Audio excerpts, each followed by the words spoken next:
Well, hello everyone. Welcome. Hello, hello. Welcome to Spilling the Spirituality with Hilary and Rev Rob. I am Rev Rob and I, and glad that you're all here joining us today because we are going to talk about this word that I think we run away from a lot, and that word is anger. Anger, I think, is something that we all tend to both embrace during times that we're not thinking, and as well as think about during times that we're not. Sometimes it can get very misplaced with us or with others.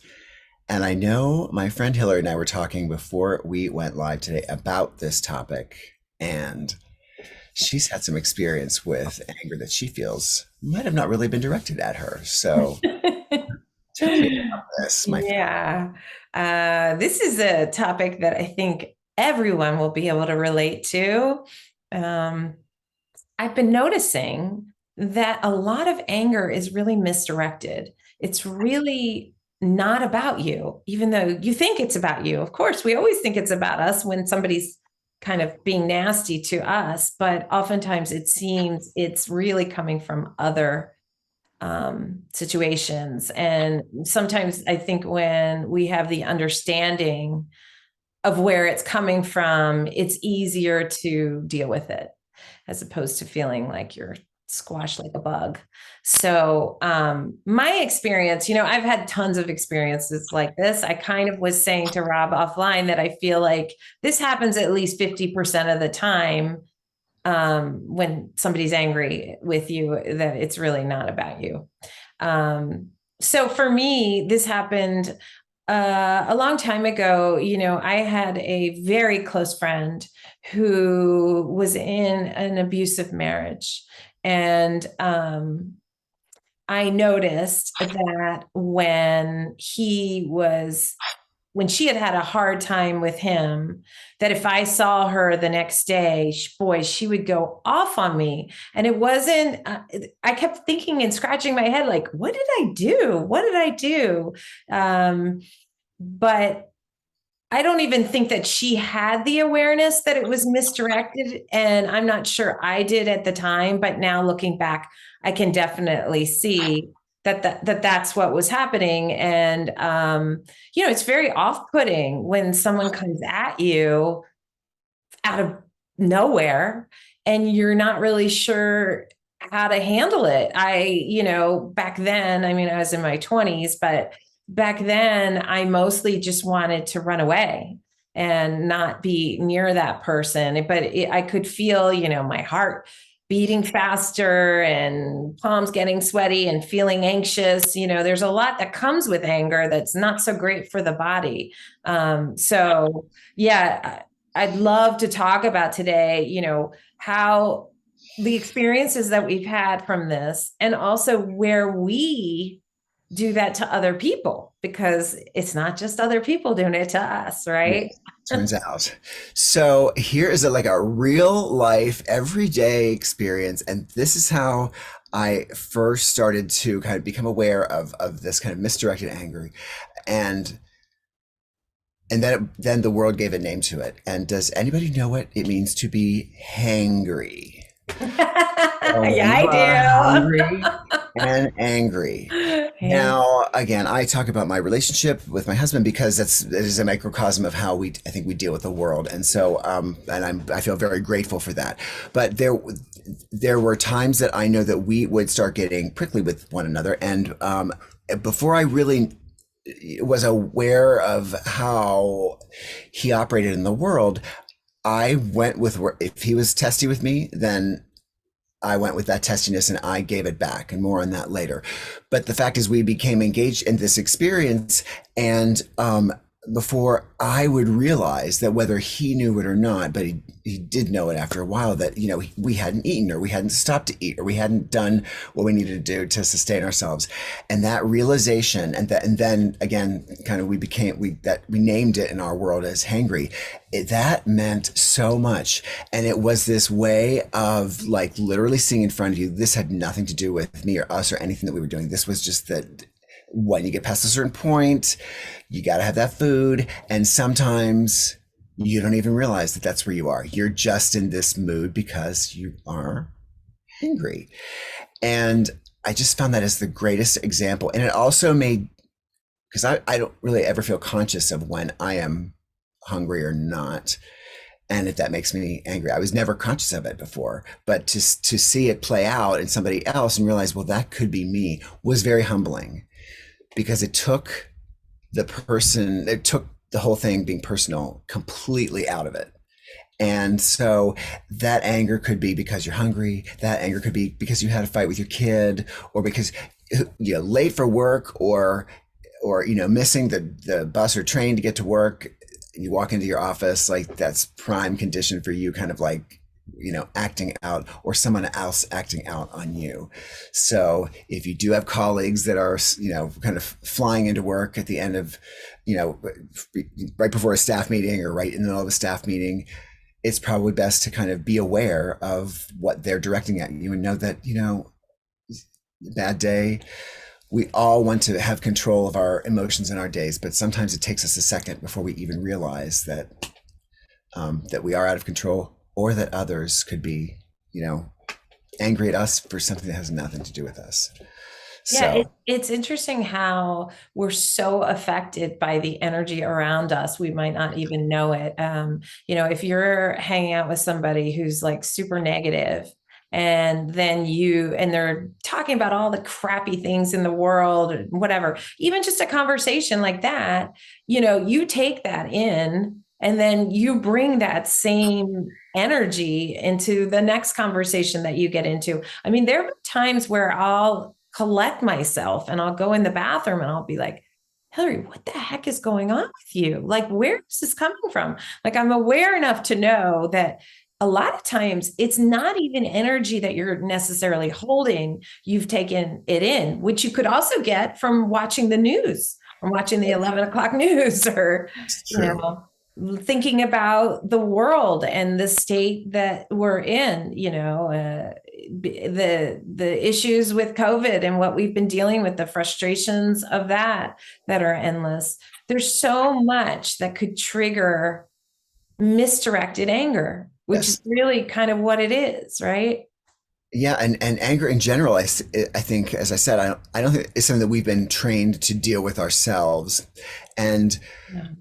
also to start managing our own emotions means that we do have to realize that it is not personal. So if someone's coming at us with something, if a boss is coming at us with something, or a wife or a kid, that no, it doesn't really matter what it is. Even if we are a source of what is happening in that relationship, even if it is about something that has to do with the two of us or in a dynamic, the anger itself really has nothing to do with us. And so it's, no matter what, there's nothing we can do to change or alter somebody else's Right. feelings toward us. As a matter of fact, especially those of us that do like to please people, when that anger is directed at us, it feels Scary. terrible. It's Yeah. terrifying. Like, Yeah. what did I do to make you so mad? Yeah. And to take a step back and realize, well, just like I'm starting to realize that other people can't make me angry, that I choose that for myself. That also means that you can't make somebody else angry either. So even if they're trying to convince you that you've made them angry or that they're mad at you, it's still on them. Managing emotions is all we can do, is to manage ourselves in that process. Right. And But it's tricky in that moment. If somebody is being really nasty, you don't know how to navigate it because it hits you with such a surprise. For me personally, I think that I'm so uncomfortable with it, and I think it comes from control, that I'll try and write it, are you okay? What's going on? Something seems off with you, and what I'm really saying is, please, let's get this back where it needs to be, because yes, this is making me very uncomfortable. yes, like And I most expect of the this. time, Yeah, I'm sorry. And most of the time when I do that, when I say, are you okay? Or whatever, people hate hearing that, and it just really escalates. I feel like it doesn't help the situation at all. I'm fine. I'm fine. Why did you say? Yeah. Why did you ask me that question? What's wrong? And then Yeah, you're sitting there like, dum de dum dum. right. Okay, where do we go from here? You were angry by asking. I wasn't angry until you asked me, and now I am getting angry. Right. That a lot. Um, I call it like the kind of kick the puppy syndrome. Like when you go in and you present yourself in some way in a dynamic, like hey, and I know that you're a lot like this. You're just coming in with cheer, like with all guns ablazing with this cheer, and then someone is like, oh well, oh, is that what you're wearing, or you're late, or all those things that and all it like instantly brings you down. Or look, Yeah. I just did, and it's like, oh, that's okay. The response is not what you want, and then I Right. just feel like you've been kicked, like, and you're like, well, okay, Yeah. I remember a time. Oh, go ahead. Were you? please go, yeah.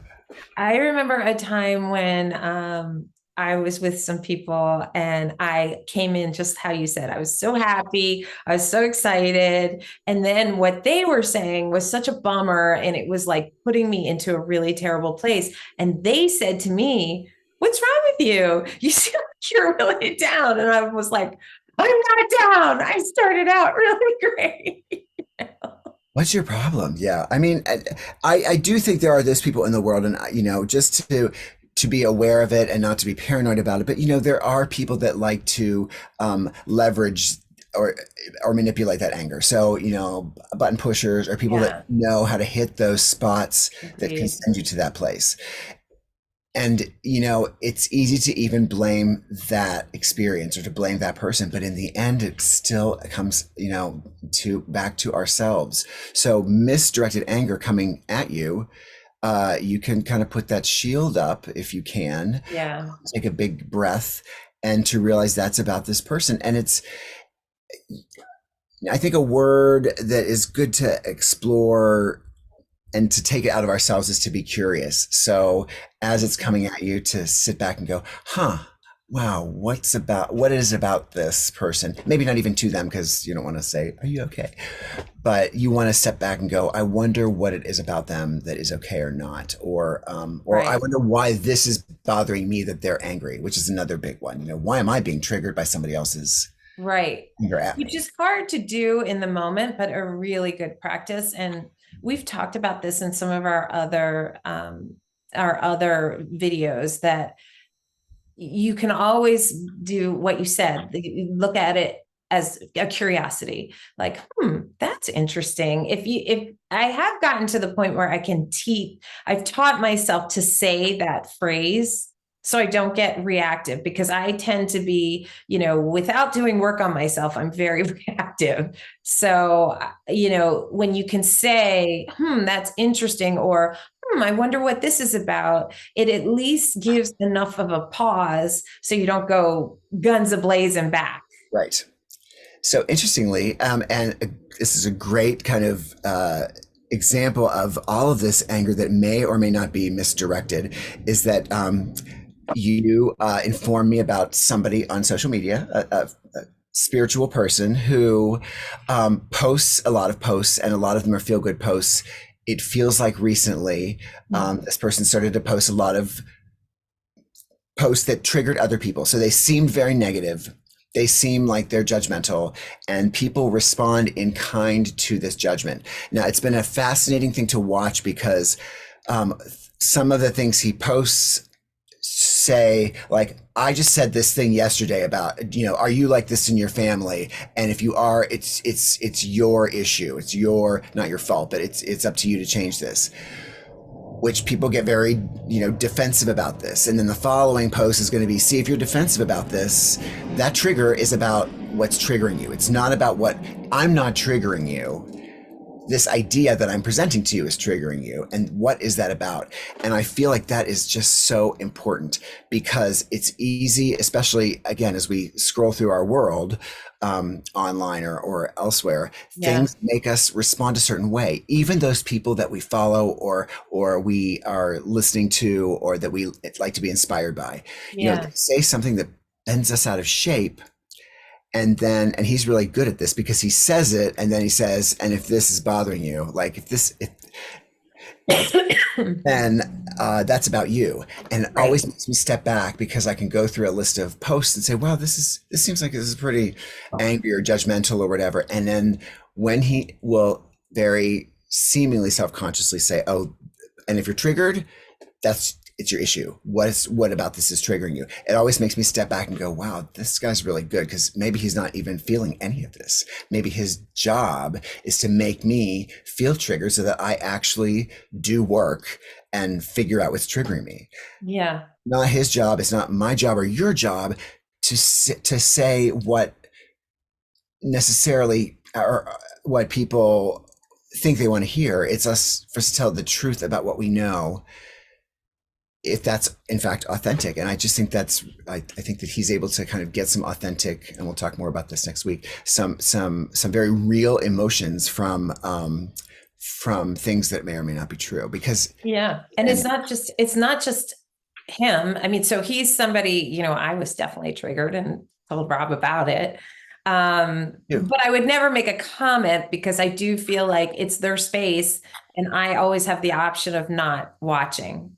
Um, of course, it's like sometimes it's like a bad accident and you just need to see, human nature. But if you look on social media in general, there's lots of that. I mean, there's a lot about politics, a lot about, different hate in the world. And you ask yourself when you see what people post or what people are saying, you're like, wow, what is their intention when they put something like this up? It's like almost like they're inviting that in. But yeah, I mean, a better way to look at it is, why am I triggered? And right, I don't have to be triggered. I have the choice to not look.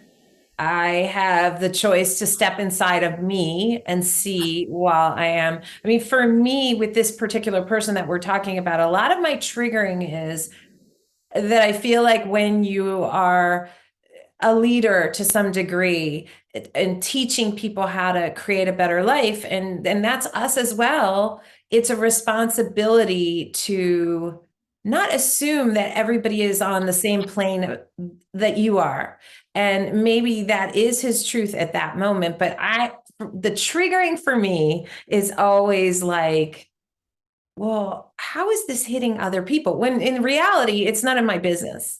But I've always had sort of this global thing about myself of wanting to help heal globally. And I feel like sometimes those kinds of discussions make things worse because people who might not know a lot about spirituality and how things work, maybe they're newbies and they're just scrolling by and they see this reel, they are like, oh yeah, he's right, I'm going to do that, without understanding the background of it. You know what I mean? yeah. And I think for me, I feel like because he says things that resonate so quickly, and they do feel like they're eye rolling. He seems like he's angry at um, especially in our world, our metaphysical world, it seems like he gets angry or annoyed that people just don't seem to be getting it. So that sounds like a very judgmental and very elitist perspective. But I relate to it because sometimes it feels like you are talking about the same things over and over again, and there's a leap that needs to be made that can only be made when someone says, "Look, if you think this is the way to do it, you're wrong. You're just wrong." And he doesn't really mean wrong. What he means that is wrong is that you're not figuring out this for yourself. Like, that's the wrong part. That's the only thing that's wrong. Right. But as we know in metaphysics, only when what is ready is one ready, and Right. everybody awakens at different times. So that's that anger that he has is most likely for himself with stuff he's going through. Because either way, I mean, I don't want to get into a whole discussion about this guy, which I don't even feel like we could say his name on here. It wouldn't be fair, but just know he's a really popular person on Instagram. Yeah, Very. with metaphysical and spiritual concepts. But I enjoy how like he's the one. It's the one place that I can go where I enjoy being triggered, perhaps feeling angry or feeling like this is misdirected, but being able to realize that, oh, but I get to take away something from this. Yeah. What am I learning from it? Why does this bother me? Why does it bother me that it's making him mad? Like, why does it bother me? doing this. And I mean, it's just as an example of being able to look at what's around us and to kind of begin uh to really look. We use that word trigger a lot, which I feel like is overused, but I also feel like it's the perfect word because there's that thing that happens, like that like little buzzing that starts when we get angry, when we feel anger coming at us that we don't know what to deal with, when we feel anger going back out at other people. It's a great starting point to say, whoa, hey, hey, hey, hey, hey. Yeah. So let's discuss with our last minutes how we can help to heal this when we are triggered by somebody's misdirected anger or wait, well, maybe I'll tell you what. I'll address the part about when we get misdirected anger, and then maybe you can address the part of how you deal with the other side of it Indeed. when you're giving out the anger, the misdirected anger. So for people who are taking in, energy from people who are really angry and it's misdirected. I mean, certainly what Rob brought up, this curiosity, if you could come at it with the curiosity, if you could look at it like, that's interesting. I wonder why that's happening, and sort of sit back and observe, always being the observer. Just it helps create that space to sort of get you back to a neutral point. So, and to become that observer, often it requires some breathing. It might even require, excuse me, I'll be back in 1 second. And you go to the bathroom and, you do whatever it is you need to do to sort of get yourself back in that zone. I also want to say that if you're going to be with somebody who is triggered a lot and angry a lot, it's really great to put a protective light around you. It's just a visualization of having like a nice white light of protection. You could wear, I'm this is shungite. There are certain things that I wear, like I wear for protection, even when I'm doing this video, taking in the energy of maybe the people that are watching it. Of course, you get haters when you do this kind of work. So, wearing protective jewelry, being objective and curious, and taking breath or excusing yourself. So those are probably my biggest ideas on how to deal with misdirected anger. You definitely don't want to confront it head on, because that person isn't in a place to have a discussion. Well, the reason that I'm angry is my husband just, choked me out or whatever. Yeah, no, that's good. That's good. So I become sometimes the one who misdirects anger, and sometimes it's conscious, which makes it very passive aggressive kind of situation. So a lot of times, if I'm angry about something, I don't really communicate it, but I will then do things when I realize, like I start to like bang things around. I'm a big like drawer slammer, door slammer. I one time when I was fighting with my mom, ran downstairs. She just made me so mad that I like whipped open the dryer door and it broke off. And so in this moment of argument, I had to say, which my mother was a fellow Leo, so we were always kind of at each other's throats. So I had to like then in that moment of anger go, Mom, I just broke your dryer. So there are destructive qualities to kind of keeping this all in. And so for me, it's like when I realize, wait, is this helping the situation? If I'm exacerbating the situation, and again, it is a moment to step back to realize that I'm expressing, either I'm not expressing something that should be expressed, which is most likely the case. So I'm angry in a way and I'm not having the guts to actually say what it is, but it's easier to be mad about the toothpaste paste cap or the towels on the floor. That's easy. So that's where it goes. But that just keeps piling up. And you look like a freak, frankly, because everything begins to bother you. You become annoyed or triggered by everything. So I feel like, also having the courage to say what you feel so that the anger then at least becomes what it really is about. Because the other things can go away. The other things aren't important. Ultimately, if you're in a long-term relationship or friendship, you realize it's not the day-to-day. That stuff is really not important, and you don't ever want to let that be Right. a self-destructive factor. So instead, deal with the real thing. Especially because the people that you live with are going to be the people that get the brunt of misdirected anger, Right, because right, so they're in your face all the time. right. And something to add on to that, besides, I like your idea of maybe speaking about how you feel and why you're upset. Another thing that takes a lot of humble pie is to say to the person, I know I'm being an asshole today, and I apologize. I know I'm being an asshole. It has nothing to do with you. I had a hard day. Or sometimes I'll say to my husband, I have no idea why I'm being like this. Like, I know it's nothing you caused. It's just where I'm at. Right. I'm going to try and just be on my own for a little while, or go take a walk or something to sort of minimize it, but steer clear, because I'm in a bad way. And it passes, it Right. passes. It does. I feel like sometimes it passes so quickly that it makes me look really, kind of little nuts. But because as I flare, because there's stuff there that I haven't really addressed either with me or with somebody else. So I feel like it's a way of being conscious of that emotion, which doesn't have to destroy. It can certainly just be a way of just coming up and out. So Yeah, so we're talking about discussing something like this next week with our do you want to tease it at all? yes, yeah, and it's really about what our discussions have been. Authenticity is a big buzzword. We've used it here quite often. And what does that mean? We say, I want to be my authentic self. And we're going to talk more about that. I don't want to even go farther than that. Yeah. What does And it mean? that's going to be really interesting discussion, because you think that you're being authentic, but a lot of times you're really not. You don't even know that you're being authentic until you become aware of it, and people can see through it too.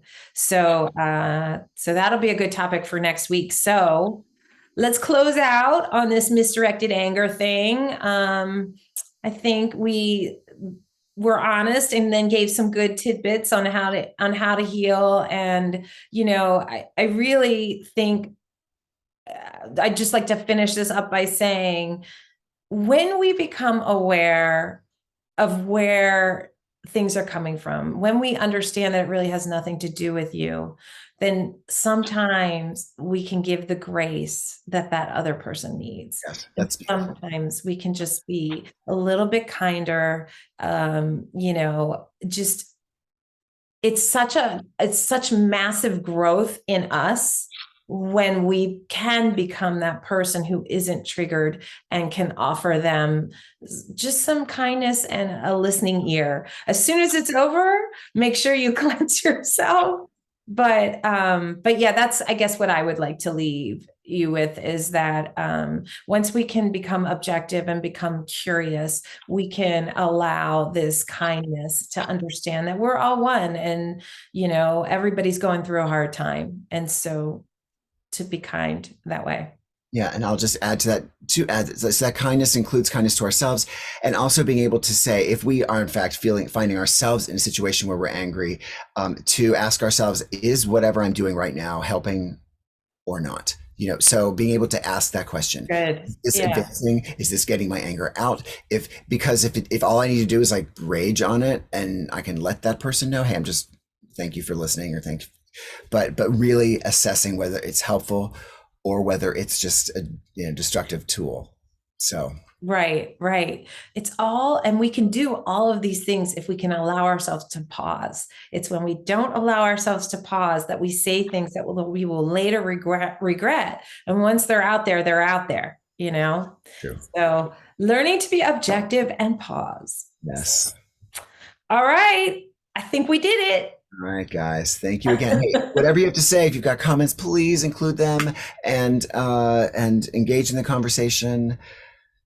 We're here. So if you And we love you. disagree, you can be a hater for a day. So put it in Yeah. the comments. Like it, Yes. like us, and put it in the comments. Yes. Cheers to that. Oops. Cheers. Cheers to that. All right. See you next time. Next time.